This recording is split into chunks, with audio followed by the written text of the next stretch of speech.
तो भाई आप प्राइवेट सेक्टर को साथ ले आओ। आपके पास अगर वो कैपेबिलिटी नहीं डेवलप हो रही पा रही है और आपको टाइम लग रहा है, या तो खुद डेवलप करो। मुझे लगता है वो हो नहीं पाएगा, क्योंकि आप पीआईए का हाल देख लें, अब तो कोलैप्स, आप बहुत सारे इदारों का हाल देख लें, तो गवर्नमेंट का काम नहीं है वो ये इस तरह की चीजें चलाए। तो आपने ताबिश हाशमी वाली बात बोल दी अभी जो रिसेंट चल रही है कि प्राइवेटाइज कर दो। प्राइवेट सेक्टर के साथ कोलैबोरेशन ना हो कि कल से सिंध गवर्नमेंट आपके बारे में भी नहीं, वो भी सिंध गवर्नमेंट भी हमारे लोग हैं। मैं तो ये कहता हूँ कि भाई आपको किसी से भी अच्छी बात मिले। सही बात है।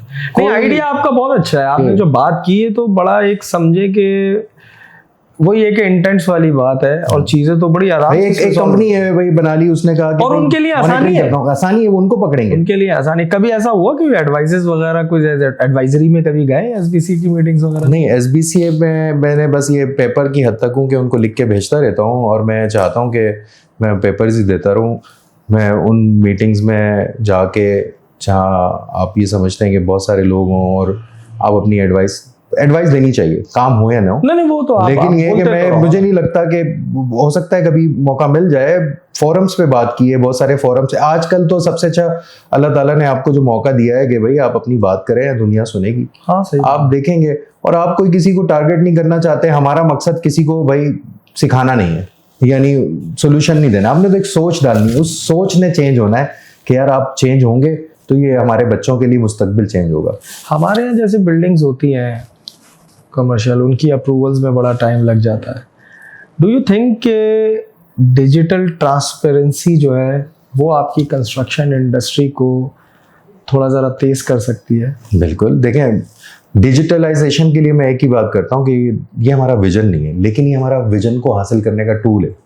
हमारा विजन तो ये है कि हमने बेहतर होना है, इस मुल्क ने बेहतर होना है, इस शहर ने बेहतर होना है, मैंने भी आगे बढ़ना है, आपने भी आगे बढ़ना है, इवन उन इदारों ने भी आगे बढ़ना है। लेकिन होगा क्या कि वो जो ह्यूमन इंटरेक्शन है कम होगा, और एंड टू एंड कोई डिजिटल सोल्यूशन बनाना चाहिए। अब एक डिजिटल सोल्यूशन हो सिर्फ अप्रूवल की हद तक, नो, नहीं वर्क करेगा। आपको मॉनिटरिंग एंड कंट्रोल का सोल्यूशन भी उसके साथ, यानी आपने किसी ने स्लैब पोर की, एसबीसी के पास उस डिजिटल सिस्टम पे उसकी रिकॉर्ड होने चाहिए। क्या कंक्रीट डाली थी, कितने पीएसआई की थी, कौन सा स्टील लिया था, कहाँ है उसकी टेस्टिंग रिपोर्ट, किस इंजीनियर ने चेक की थी, कौन कॉन्ट्रैक्टर था, उसके पास से कौन सा इंजीनियर था, इलेक्ट्रिकल की उसने कौन से प्रोडक्ट लगाए थे, कहाँ है? कुछ नहीं है हमारे पास ऐसा डेटा। अच्छा, होता क्या है, हमारा शहर भी इसलिए साइलोज में है कि हमारी अथॉरिटी अलग डायरेक्शन में है, हमारा प्राइवेट सेक्टर अलग डायरेक्शन में है, हमारा मास ट्रांजिट अलग डायरेक्शन में, और हम एक दूसरे को कम्युनिकेट ही नहीं कर रहे डेटा। जब डेटा आएगा तो फैसले होंगे ना। फैसले किस बेसिस पर होते हैं? डेटा के बेसिस पर होते हैं। एनालिटिकल फैसले तो उसी पर होते हैं कि भाई क्या गलती है, क्या अच्छाई है, कहाँ हम लेक कर रहे हैं, कहाँ हमारा कोलैप्स हो रहा है। डेटा ही नहीं है हमारे पास। वो डेटा हम एक दूसरे से ट्रांसफर भी नहीं कर रहे। मैं कहता हूँ कि कब बेहतर होगा सिटी, जब हमारा सिटी एक दूसरे से बात करेगा। सिटी के कंपोनेंट्स जो सिटी को चलाते हैं वो एक दूसरे से बात करेंगे। हम तो बात ही नहीं करते। और बात करने का तरीका क्या है कि भाई आप अगर रोज नहीं बैठ सकते, उनके इदारों के हेड्स आपस में वो पॉलिसी मेकिंग नहीं कर सकते, उसका तवील प्रोसेस है भाई, अब असेंबली से होगा, इधर से होगा, पार्लियामेंट से होगा, तो कम से कम आप डिजिटली एक दूसरे से कम्युनिकेट करना शुरू कर दो, इंटीग्रेट करो अपने आप को। तो इंटीग्रेटेड वही अप्रोच लाइफ साइकिल वाली, यही वो वाली बात है। आपने मॉनिटरिंग की बात की। डू यू थिंक कि गुल प्लाजा का जो इंसिडेंट है, आरजे मॉल का जो इंसिडेंट है, उसकी मेन रीज़न ही मॉनिटरिंग थी? बिल्कुल, आरजे मॉल में मॉनिटरिंग भी थी। दूसरी बात ये कि देखें, मैं सिर्फ इसमें एक को कसूरवार नहीं समझता, मैं इसमें ना तमाम स्टेक होल्डर्स की शेयर्ड रिस्पॉन्सिबिलिटी समझता हूँ। मेरा आर्टिकल जो लिखा है उसमें भी यही मैंने एक्सप्लेन करने की कोशिश की कि यार ये तो अगर मेरा था आरजे मॉल, मुझे भी सोचना था कि मैं ये फायर सिस्टम क्यों नहीं लगा रहा। फिर जो मेरे साथ रेगुलेटरी अथॉरिटी थी उसने मॉनिटर भी करना था। अब ये परसेंटेज अलग अलग हो सकती है कि किसी की ज़्यादा थी, वो उस रैसी मॉडल के थ्रू हम निकाल सकते हैं और बड़ा अच्छा इस पर काम हो सकता है। फिर जो वहाँ बाद में बैठा है उस मॉल को रन कर रहा है, वो एसोसिएशन उसकी भी थी कि भाई आपके पास आग लग जाएगा। जो मटीरियल्स लगे थे वो क्या थे। तीसरी बात, एक और बात मैं सुनता हूँ कि भाई ये कॉन्स्पिरेसी है कोई। मैं कोई पॉलिटिकल बात नहीं करना चाहता, मैं कोई ब्लेम गेम नहीं करना चाहता। मैं तो कहता हूँ फर्ज करें कि ये कॉन्स्पिरेसी आपके साथ होनी है, कहीं बाहर से हो जाती है, दहशतगर्दी है ना हमारे, थर्ड फिफ्थ जनरेशन वॉर की हम बात कर रहे थे, तो